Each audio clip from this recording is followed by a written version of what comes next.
Emily Sanders was the nursing student everyone admired. Hardworking, kind, and full of promise. Jessica Lee was the quiet peer struggling to keep up, fading into the background. But when Emily disappeared one cold October night, their lives became forever intertwined in a dark and deadly secret that shocked the entire campus. What really happened between these two students behind closed doors? Emily Sanders was known around campus as someone who brightened every room she entered. At 21 years old, she carried a quiet confidence shaped by years of hard work and a genuine desire to help others. From early mornings in the library to late nights studying anatomy and patient care, Emily's dedication was clear. She wasn't just another nursing student chasing a degree. She was chasing a purpose. The Westbridge Nursing School, located in a small town lined with old oak trees and cozy coffee shops, had a reputation for excellence. Students here were competitive, and the pressure was intense, but Emily seemed to handle it with grace. Professors admired her attention to detail, and classmates often sought her help with difficult subjects. To many, she was the kind of person who could become the kind of nurse anyone would want by their side in a hospital bed. Outside of classes, Emily's life was filled with quiet moments of friendship and small joys. She enjoyed jogging around the campus green, catching up with friends at the local cafe, and volunteering at the nearby community clinic on weekends. Those who knew her described Emily as warm and approachable, someone who listened more than she talked, yet when she spoke, her words carried kindness and thoughtfulness. Despite the heavy coursework, Emily balanced everything with a smile. She believed nursing wasn't just a job, it was a calling. She often spoke about wanting to specialize in pediatric care, hoping to bring comfort to children and their families during tough times. Her family was proud and her future looked bright. But beneath the surface of this promising life, there were subtle signs that not everything was perfect. Nursing school was demanding, and the weight of constant exams, clinical hours, and competition wore on many students. Emily sometimes stayed up late, her face tired but determined as she reviewed notes and prepared for tests. Stress was an unspoken companion, but she kept it hidden from most people. The campus community admired Emily's resilience. They didn't see the moments when she paused, taking a deep breath to steady herself before plunging back into the endless cycle of studying and clinical practice. Everyone was focused on their own paths, and it was easy to overlook the quiet struggles beneath smiles and greetings. Among the students, Jessica Lee stood apart. She was more reserved, often sitting alone during breaks, her gaze distant. Jessica's presence wasn't noticeable until people started to whisper about the tension between her and Emily. Jessica was struggling to keep up academically, and some noticed the way her eyes followed Emily in lectures and hallways. What those whispers couldn't explain was the depth of emotion behind Jessica's silence, a complicated mix of envy, frustration, and desperation. At the time, no one suspected this growing tension could lead to something tragic. Emily and Jessica had crossed paths regularly, but never shared more than polite nods or brief conversations. The contrast between Emily's calm confidence and Jessica's quiet anxiety was stark. Yet it was easy to dismiss as just another student's struggle. The day before Emily vanished, she was seen walking across campus, her face thoughtful but hopeful. She had plans to meet friends for study sessions and a community outreach event later that week. No one could have imagined that her bright future was about to be cut short in a way that would shake the entire town.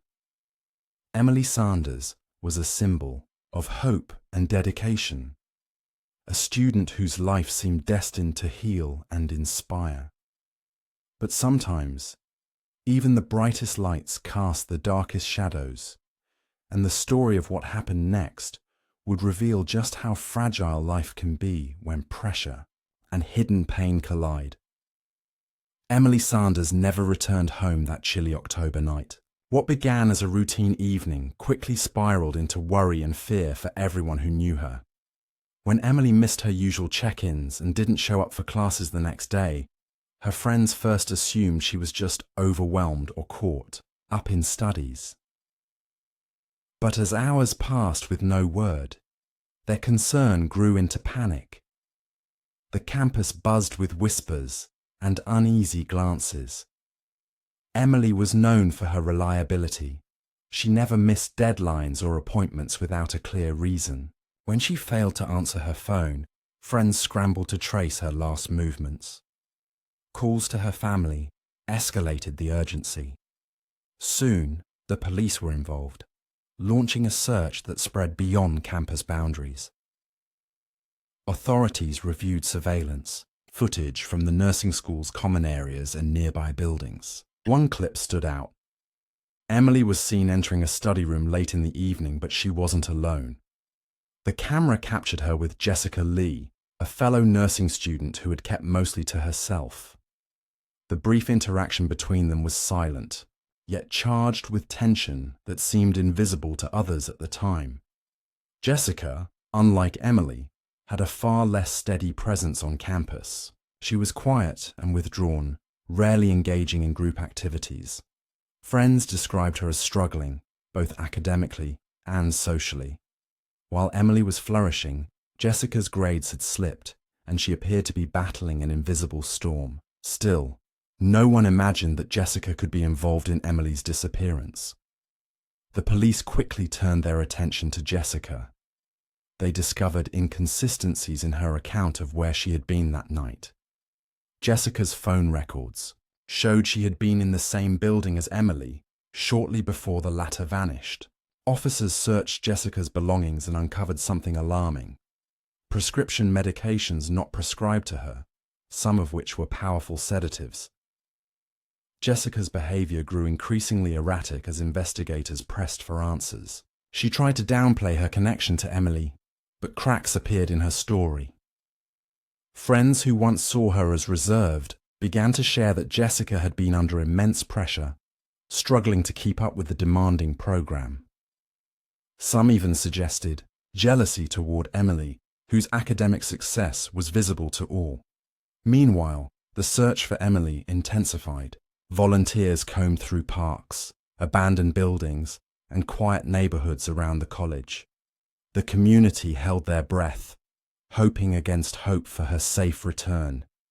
Messages of support and pleas for information flooded social media and local news outlets. Then came the chilling discovery.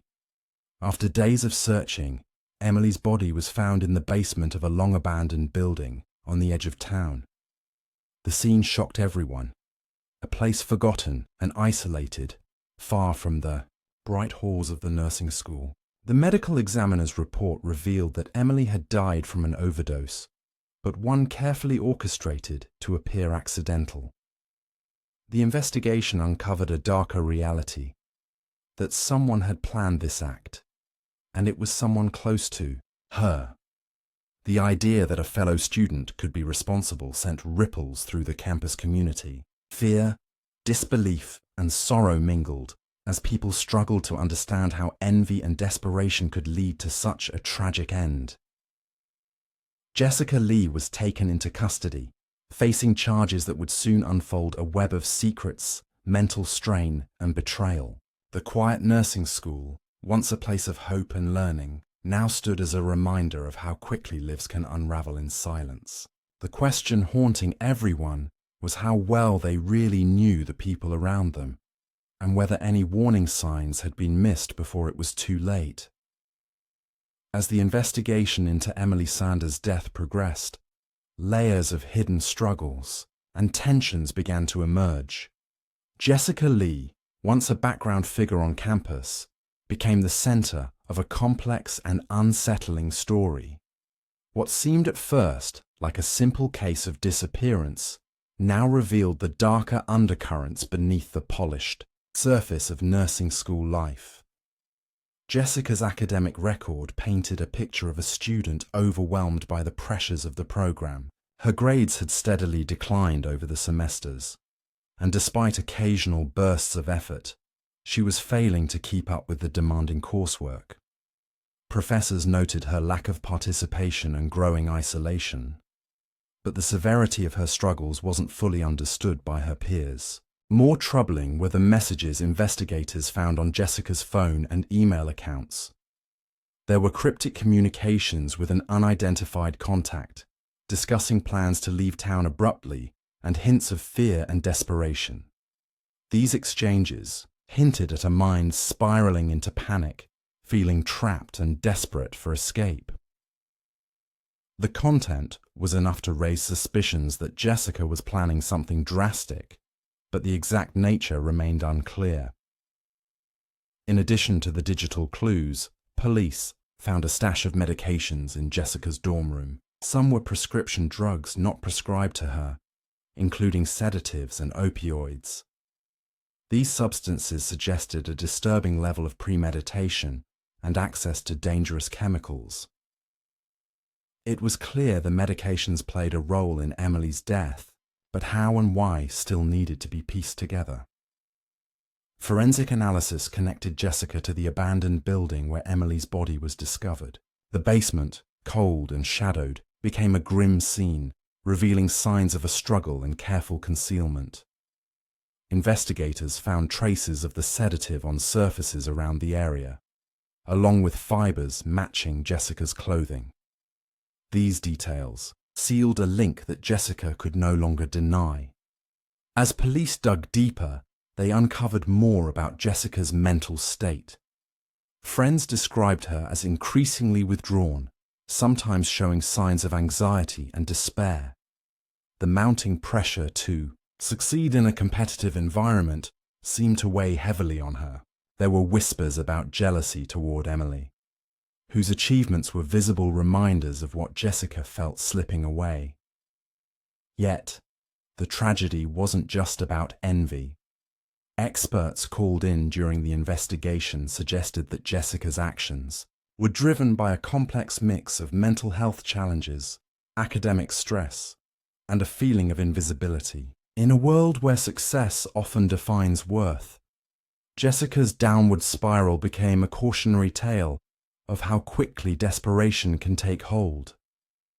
Despite the growing evidence, Jessica's motives remained partly hidden behind layers of silence and fear.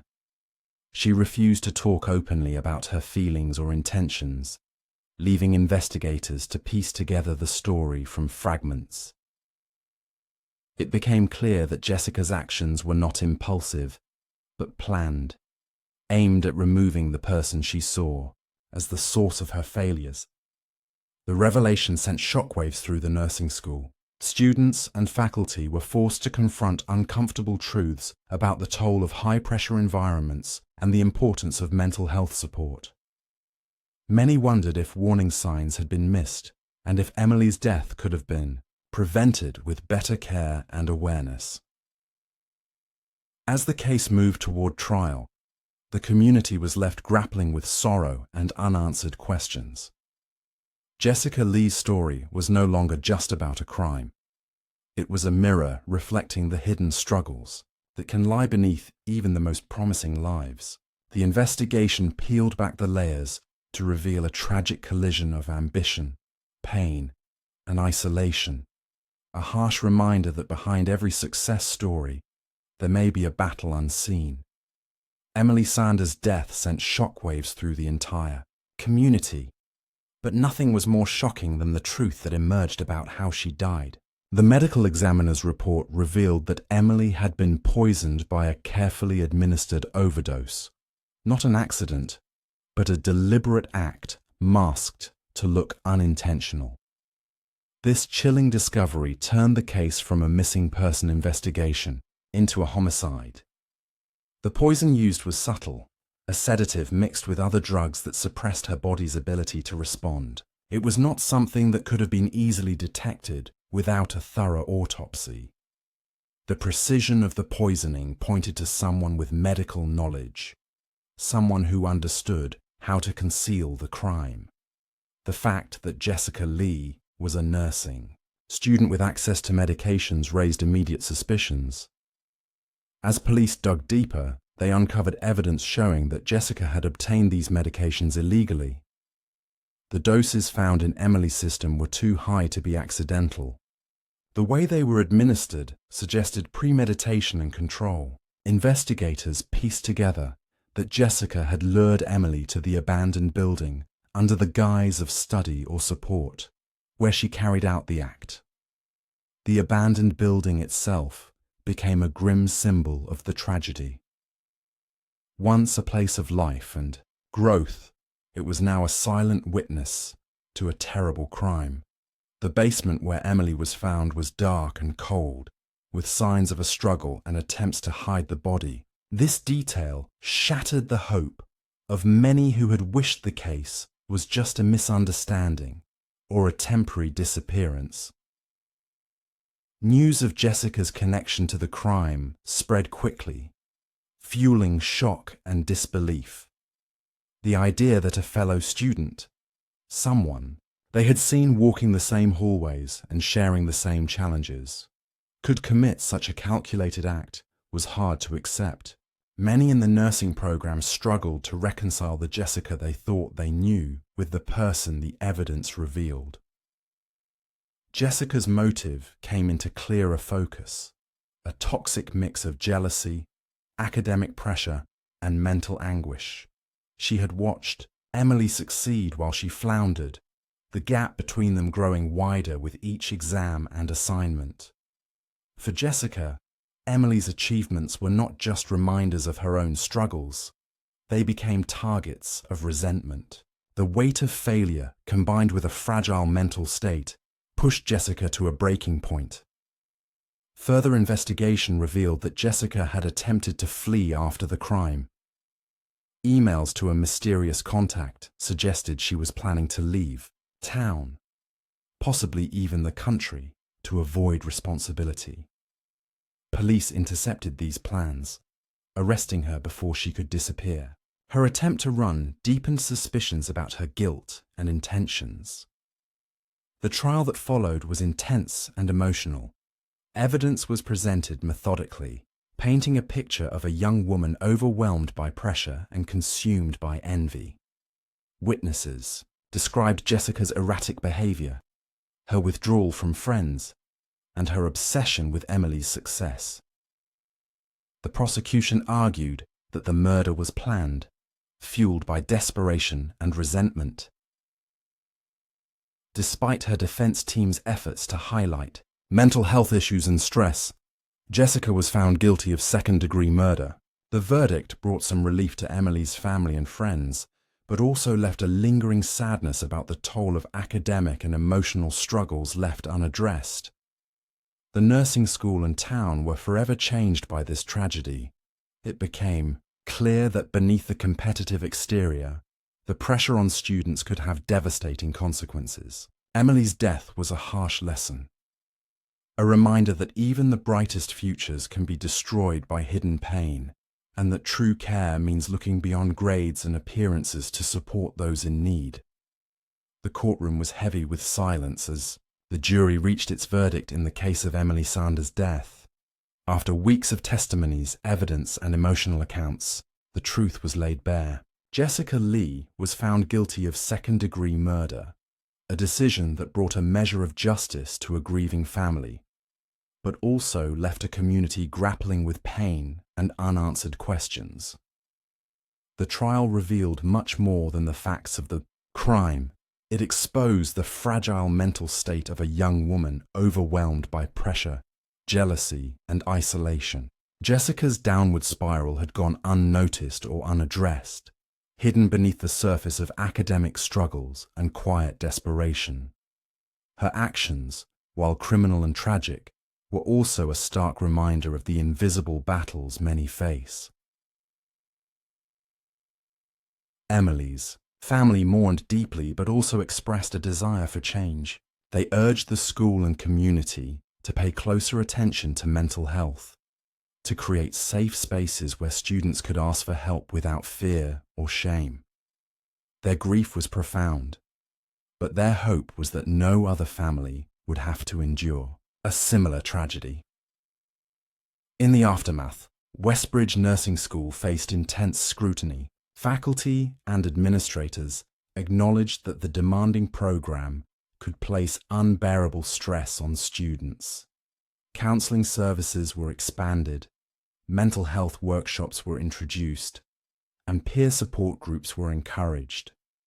The institution vowed to learn from the tragedy and do more to protect its students. Students, too, reflected on the pressures they faced daily. Many admitted to struggling silently with anxiety, depression, and competition. The harsh reality of Jessica and Emily's story served as a catalyst for honest conversations about well-being and the importance of reaching out. It became clear that academic success alone was not enough. Students needed emotional support to thrive.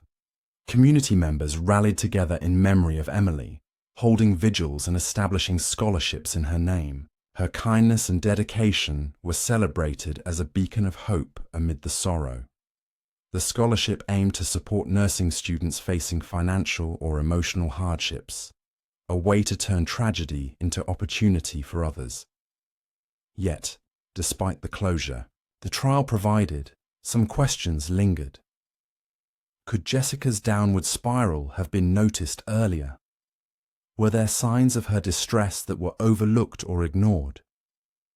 Could Emily's death have been prevented if someone had stepped in sooner? These questions haunted the community and served as a painful reminder of how easily cries for help can be missed.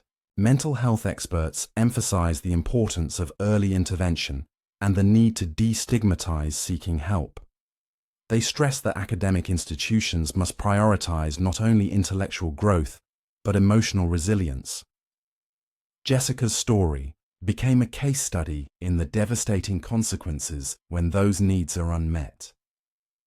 The tragedy also sparked broader discussions about the competitive culture in education and the toll it takes on young people. Pressure to succeed, fear of failure, and isolation were common threads woven through Jessica's story, reflecting struggles faced by many students in rigorous programs. In the end, Emily Sanders' life and death became a catalyst for change. Her memory inspired efforts to create a safer, more compassionate environment for students. Her story serves as a lasting reminder that behind every achievement there can be hidden pain, and that true success lies in caring for each other, not just grades or accomplishments. The nursing school, the community, and the families affected carry this lesson forward, hoping that through awareness, understanding, and support, no more lives will be lost to the silent battles of stress, jealousy, and despair. Emily's light, though extinguished too soon, continues to guide a path toward healing and hope.